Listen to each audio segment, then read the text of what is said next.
देखो दोस्तों, West Indies अपना मैच हार के आ रही है साउथ अफ्रीका से और इंडिया जीत के आ रही है, लेकिन जिम्बाब्वे से। लेकिन मैं इस जीत को जीत नहीं मानूंगा जिम्बाब्वे वाली, क्योंकि हमने मैं ये सोचा था इतने रन बनाने के बाद कि हम 100 रन से तो जीत जाएंगे। मतलब हम 150 रन के अंदर रोक लेंगे इन लोगों को, लेकिन हमने 186 रन बनवाए हैं उनके। शिवम दुबे ने 2 ओवर में 46 रन खाए हैं। गौतम गंभीर जो है, आप ये सोच रहे हो ना कि मेरा sixth bowling option Shivam Dubey है, ये नहीं है। अगर जिम्बाब्वे जैसी टीम के प्लेयर्स 2 ओवर में शिवम दुबे को 46 रन मार रहे हैं, तो मेरे को नहीं लगता कि सिक्स्थ बॉलिंग ऑप्शन आपका काम करेगा। मैं चाहता हूं कि आप है ना इस मैच में थोड़ा प्रेगमेटिक ना हो और थोड़ा अपने बुमराह के और हार्दिक के तो ओवर से रहते थे, ठीक है, आपको ज्यादा उन पर लोड नहीं डालना, लेकिन मैं चाहता हूं कि शिवम दुबे इस मैच में बॉलिंग ना करे, क्योंकि वेस्ट इंडीज वाले फाड़ के खा जाएंगे, लिटरली फाड़ के खा जाएंगे वो। अगर वो जिम्बाब्वे से ही इतना गंदा पिट रहा है तो वेस्ट इंडीज के तो भाई ब्लैक मम्बा भाई वो। साउथ अफ्रीका से वेस्ट इंडीज आ रही थी हमने पिछले लास्ट मैच में, और साउथ अफ्रीका ने पेला था वेस्ट इंडीज को, लिटरली पेला था। साउथ अफ्रीका सीख लेके आएगी पिछले मैच से कि उनकी बॉलिंग, वो अपनी बॉलिंग होना, सच बताऊं वो इंप्रूव करना चाहेंगे, क्योंकि जब पिछली बार बारक्रम वगैरह ने उनको पीटा था, लिटरली मतलब रुक नहीं रहे थे रन्स। 176 का टारगेट था और मैं सोच रहा था अच्छा मैच होगा, अच्छा मतलब देखने को मिलेगा, लेकिन मार्करम ने वो सिंगल हैंडेडली वो मैच जीता है साउथ अफ्रीका को। और मतलब पहला और तीसरे नंबर का भी बैट्समैन थे, लेकिन मार्करम बहुत अच्छी फॉर्म में था। तो वेस्ट इंडीज इस चीज से सीख के आएगी कि बॉलिंग में क्या इंप्रूवमेंट होने की जरूरत है। तो मैं ये नहीं चाहता कि इंडिया जाए और इंडिया तो अंधाधुंध फायरिंग करे, ऐसा मत करियो भाई। हमें बस ये मैच जीतना, हमें अपना नेट रन रेट नहीं देखना, हमें कुछ भी ये नहीं, हम 1 रन से भी जीत गए तो हम क्वालिफाई कर लेंगे। और वेस्ट इंडीज को भी ये पता है कि हमें बस ये मैच जीतना है। वेस्ट इंडीज भी थोड़ा प्रैग्मेटिक खेलेगा बैटिंग में। वेस्ट इंडीज का क्या स्टाइल है कि वो आए और बटाबट गोला बारूद चलाना शुरू करेंगे। ब्रेंडन किंग और शाही होप में से एक बड़ी इनिंग खेलने की कोशिश करेगा, वो इनिंग बिल्ड करने की कोशिश करेगा। अब लाइनअप वगैरह वही होगी। देखो इंडिया की लाइनअप सेम होगी। रिंकू सिंह के पिताजी जो हैं वो स्वर्ग चले गए, या मतलब स्वर्गवास हो गया उनका, रेस्ट इन पीस उनको। लेकिन मेरे हिसाब से वही लाइन खेलने वाली। संजू सैमसन ऊपर होगा, अभिषेक शर्मा के साथ ओपनिंग करेगा, ईशान किशन होगा, अर्शदीप सिंह होगा नीचे, बुमराह वगैरह बॉलिंग करेंगे, ठीक है।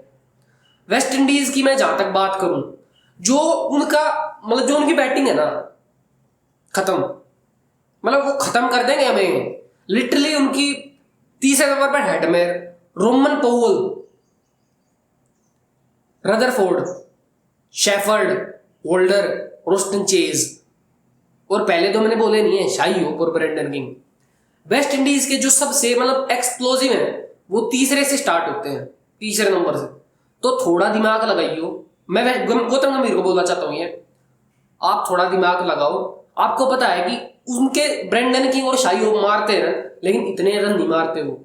बुमराह को 6 ओवर के बाद या ब्रेंडन किंग या शाही होप का विकेट अगर गिर जाए तो बुमराह को लाया जाए। मैं नहीं चाहता कि ब्रेंडन किंग और शाही होप खेल रहे और बुमराह को ले आया। उनको अर्शदीप भी संभाल लेगा, उनको हार्दिक भी संभाल लेगा, उनको अक्षर पटेल भी संभाल लेगा।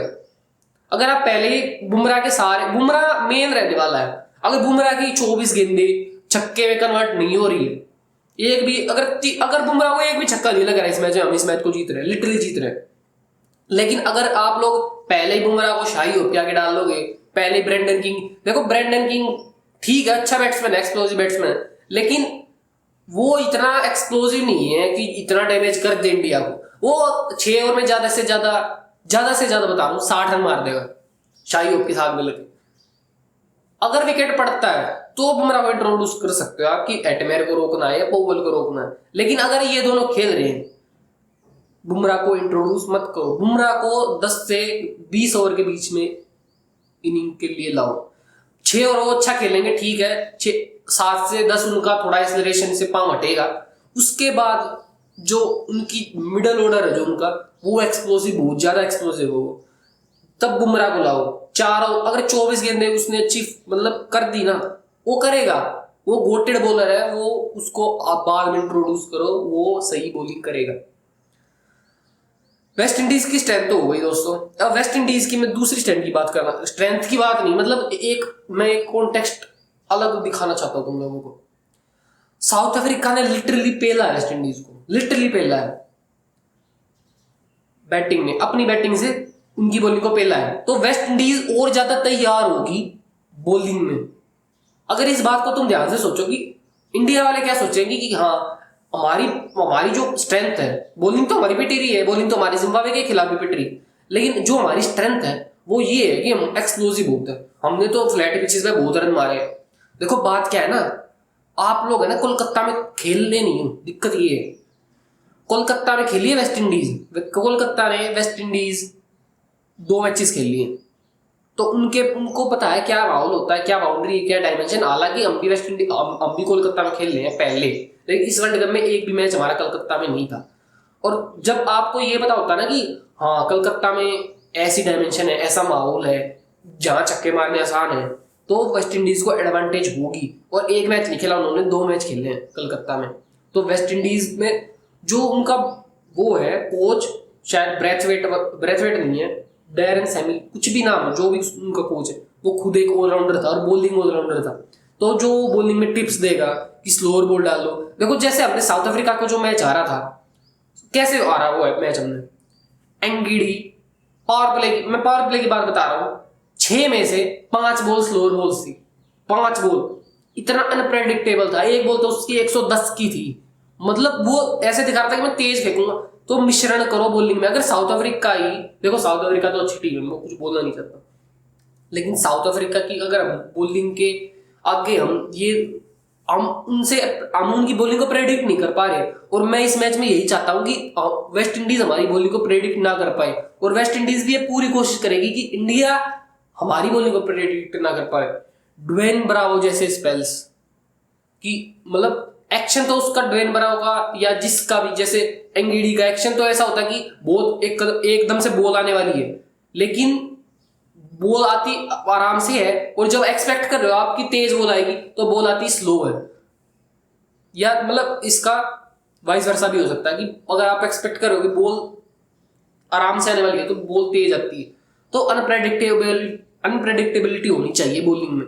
बुमराह भाई सुन, बुमराह देखो, बुमराह तो अपना काम कर लेगा। मैं अर्शदीप और हार्दिक को ये बोलना चाहता हूँ कि अनप्रेडिक्टेबल हो। हार्दिक भाई ये नहीं है कि मैं हीरो, मैं सारे 140 की फेंकूंगा, ची की 120 की भी फेंक दो, 110 की फेंक दो, 129, मतलब पेस को वेरी करवाए जाओ। मसल मेमोरी नहीं बिल्ड होनी चाहिए कि हाँ बैट इतनी तेज से आ रहा है, बैट इतनी तेज से आ रहा है।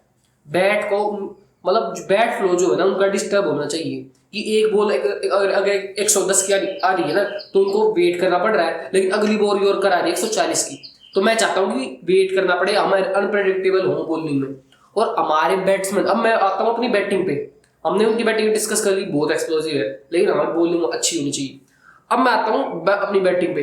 देखो सबसे पहले तो हमें बॉलिंग करनी चाहिए, सीधी सादी बात है, क्योंकि अगर हमने उनको 210 220 का भी टारगेट दे दिया ना, देखो भाई वो देखो जानवर सुना है, एनिमल नाम सुना है, वो एनिमल है सीधी नहीं। देखो रेसिस्ट की बात नहीं है, रेसिज्म की बात नहीं भाई, खा जाएंगे, लिटरली खा जाएंगे। अगर उनको दिख रहा है ना कि 210 रन बनाने, कुछ भी करो, कैसे भी बल्ला घुमाओ, बॉल को फाड़ो, कुछ बैट को तोड़ दो, वो 220 रन बना लेंगे, कुछ दिक्कत नहीं होगी उन्हें। लेकिन अगर हमको दिख रहा है कि 180 रन बनाने या जितने भी वो बनाएंगे, देखो पहले तो उनको ये नहीं होगा अगर वो पहले बैटिंग करेंगे कि कितने रन अच्छे होंगे इस पिच पर, क्या पता कंडीशंस बदल गई हो या पिच अलग हो, ठीक है ना। तो पहले बॉलिंग लो, अगर बैटिंग आ भी रही है तो ऐसे देखो, मैं बैटिंग पे बोलना चाहता हूँ थोड़ा, रिंकू सिंह नहीं है, अभिषेक शर्मा और ईशान किशन आएंगे, थोड़ा टाइम दो, दिक्कत वाली बात है नहीं, कुछ कोई दिक्कत वाली बात नहीं है। वेस्ट इंडीज को पता है कि अगर अभिषेक शर्मा आउट हो गया तो इंडिया का जो तिलक वर्मा और सूर्य कुमार का स्लॉट है ना वो आ जाएगा। और ईशान किशन, मेरे को लग नहीं रहा कि तीसरे नंबर पर ईशान किशन इतना सक्सेसफुल रहा है जितना वो पहले 2 में रहा है। सैमसन की भी फॉर्म इतनी अच्छी चल नहीं रही, सूर्य तिलक थोड़ा आराम से खेलते हैं, नीचे हार्दिक पर डिपेंड होगा सब कुछ। अगर 2-3 विकेट जल्दी पड़ते हैं ना, अक्षर को भेजिए, गौतम गंभीर जी, मैं आपके हाथ जोड़ के बोल रहा हूँ, अक्षर को भेज दियो अगर कोलैप्स होता है तो। अगर हार्दिक को नीचे मारने वाला कौन रह जाएगा, अगर आप हार्दिक को ऊपर भेज दोगे तो। अक्षर का बहुत अच्छी तरह से इस्तेमाल होना चाहिए, ठीक है ना।